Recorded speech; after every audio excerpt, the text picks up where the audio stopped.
وہ کہتے ہیں جی میں نے اللہ تعالیٰ سے سفارش کی ہے ہٹلر کے لیے، امید ہے اس کی بخشش ہو جائے گی، کیونکہ میں نے کہا اس نے اتنے یہودی مارے، یا اللہ اس کو ویسے ہی بخش دے۔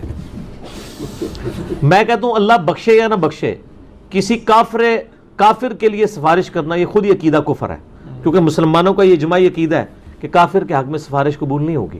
مرزا نے یہاں واضح کہا کسی کافر کے لیے سفارش کرنا یہ عقیدہ کفریہ ہے۔ یہی بات مرزا نے نعوذ باللہ سیدنا عیسیٰ علیہ السلام کے متعلق کر رکھی ہے۔ جو عیسیٰ ابن مریم اپنے ماننے والوں کو یہ خطبہ دے رہے ہیں، ان کا قیامت کے دن یہ بات کرنا اللہ کی بارگاہ میں کہ یا اللہ اب یہ تیرے بندے ہیں، چاہے انہیں بخش دے چاہے گرفت کر، یہ ان کی محبوبیت ہے اللہ کے ساتھ، تو یہ بات کر سک رہے ہیں، ورنہ تو یہ بات کرنے کا بھی نہیں کوئی سوچ سکتا۔